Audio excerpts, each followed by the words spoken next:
झालं की मला नमस्कार, मी हमराज जोशी, पुकार सेवा प्रतिष्ठान. अनेक वर्षापासून तुम्ही बघत आला असेल ते घर ज्यांचं कोणी नसतात, जे रस्त्यावर पडलेले असतात या कुठून मिसिंग झालेले असतात. पण जास्त तरी हे केसेस एक ठाण्यामध्ये बरेच असे मिळतात आणि जेव्हा जेव्हा मिळतात अशा परिस्थितीमध्ये असतात की त्यांना कोणी उचलत नाही, बघून जातात. तर अशीच एक घटना ठाण्यामध्ये काही दिवसापूर्वी झालेली होती. तर अशा पण बरेच केस आहेत. तर 6 महिन्यापूर्वी विदर्भामध्ये बराच असा पाऊस आला होता की तिथं काय 3 ते 4 गावं डुबलेले आहेत. भामरागडपासून, विदर्भामध्ये भामरागड गडचिरोली जिल्ह्यामध्ये येतं. त्या भामरागडपासून काहीतरी 20-25 किलोमीटरमध्ये आज पण ते गाव पाण्यामध्ये डुबलेलं आहे. पण तिथल्या गव्हर्नमेंटनी यांना त्या गावातून काढून दुसऱ्या ठिकाणी त्यांना वस्ती दिलेली आहे. पण गव्हर्नमेंटनी त्यांना सुविधा काही पुरवली नाही. आतापर्यंत 3.5 वर्ष झाले. त्या अगोदर पण त्यांनी ते सांगितलं की काय करतात हे लोक, उचलतात, दुसऱ्या गावात टाकतात, त्या गावातून त्या गावात टाकतात. पण यांना काही ना आधार कार्ड आहे तिथे, ना रेशन कार्ड आहे, ना पॅन कार्ड आहे, ना गव्हर्नमेंटची काय त्याचं धान्य तक नाही पुरवत. तर तिथल्या आम्हाला स्थानिकांनी फोन केला होता. आम्ही 1 हप्ता तिथं व्हेरीफाय केलं. भामरागडमध्ये लोकांनी मेसेज चुकीचा पण देतात, अरे तिथं नक्षलवादी आहे, हे आहे ते. आपल्यासारखी संस्था, असे बरेच तिथं संस्था काम करतात. पण ह्या मॅसेज चुकीचा गेल्यामुळे लोक तिथं काही मदत पुरवत नाहीत. पण असेच आता स्वराज्य सामाजिक संस्था यांनी हक्कानी बोलण्याची गरज पण आहे. यांनी सातत्याने आम्हाला मदत करत असतात.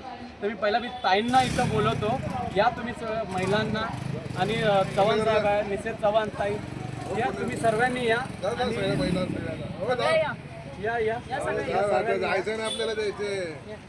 आणि मी यांना जेव्हा मी तिथली माहिती दिली, तिथली माहिती संपूर्ण दिली, ते ठाण्यामधून पहिले हे सामाजिक संस्था ही पहिल्यांदा उभी झाली आपल्या समोर, एकदम यांनी छाती ठोकून की बाबा नाही, आम्ही मदतीला नक्कीच आहे ना तुम्हाला.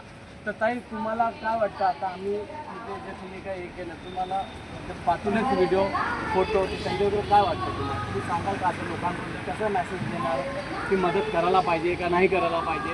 का होतं याच्यामध्ये बऱ्याच चुकीचे असं की दाखवतात वेगळं, दिसतं वेगळं. तर आता आम्ही तुम्हाला सगळ्या रिअल परिस्थिती व्हिडिओ दाखवलेले आहेत. तर लोकांमध्ये तुम्ही मेसेज काय देणार आहात त्याच्यामध्ये? सामाजिक सेवा संस्था नेहमीच काहीतरी समाजातील लोकांसाठी काहीतरी करत असते. तर यावेळेस त्यांना असं वाटतं की स्वराज झुंबा आणि स्वराज महिला मंडळ असं स्वराज संस्थेचे 2 ग्रुप आहेत. त्यावर मी जेव्हा मला महिलांनी सांगितलं की हा मेसेज तू बायकांपर्यंत पोहोचव, तेव्हा मी सगळ्या तो ग्रुपवर टाकल्यानंतर स्वराज झुंबा या ग्रुपवर एवढा मोठा रिस्पॉन्स मिळाला. म्हणजे मलाही वाटलं नव्हतं की एवढा लोकांचा रिस्पॉन्स मिळेल. की जो तो प्रत्येकजण म्हणाला की आम्हाला काहीतरी द्यायचं आहे. जे फोटो त्यांनी बघितले त्याच्यानंतर त्यांची इच्छा झाली की काहीतरी आपलं पण त्याच्यामध्ये हातभार असावा. म्हणून त्यांनी प्रत्येकाने मला कॉन्टॅक्ट केला आणि प्रत्येकाने मला स्वतःहून सगळं घरी आणून दिलेलं आहे सामान. म्हणजे मला कोणालाही सांगावं नाही लागलं की द्या म्हणून, फक्त एक मेसेजवरती सगळ्यांनी स्वतःहून आणून दिलेलं आहे. मी मनापासून तुमचा खरंच धन्यवाद करतो. धन्यवाद. तर मी एवढा मोठा पण नाही, मी तर छोटासा एक सामाजिक सेवक आहो. पण सगळ्यात जो काय आशीर्वाद आहे ठाणेकरांचा आहे. आणि सगळ्यात मोठा आशीर्वाद म्हटलं तर हे कोपरी, अष्टविनायक चौक आणि आपले सगळे मंडळ आहेत. आणि सगळ्यात पहिला चव्हाण साहेबांचा तर मी मनापासून धन्यवाद करतो. भूपेंद्र कोळी साहेब हे भाऊ बोलण्यापेक्षा आदर्शात आहे. बरेच मला काही लोकांची नावं नाही माहिती आहे. आणि सगळ्यात मी आनंदजी, माझे चांगले जवळचे मित्र आहेत. हे सगळे एकत्र डिसिजन घेऊन हे जे काय सगळं मला मदत मिळाली, मला नाही मिळाली, त्या लोकांना मिळाली. मी तर एक सेवक आहे छोटासा. मला फक्त तुमच्या लोकांचा आशीर्वाद पाहिजे. जिथं जिथं अडचण असेल तिथे हमराज जोशी हा नक्कीच सेवेसाठी उभा राहील. आणि कधीही तुमच्या कोपरी आनंदनगरमध्ये किंवा कोपरी गावामध्ये कुठेही काय एमर्जन्सी ॲम्ब्युलन्स लागली किंवा काय लागली, हमराज जोशी नक्कीच उभा राहतो. आणि मला तुमच्याकडून एकच अपेक्षा, आशीर्वाद द्या, ताकी मी आणखी आयुष्य वाढून मी त्यांची सेवा करू शकेल. मी जास्त काय बोलणार नाही, इथेच थांबतो. जय हिंद, जय महाराज.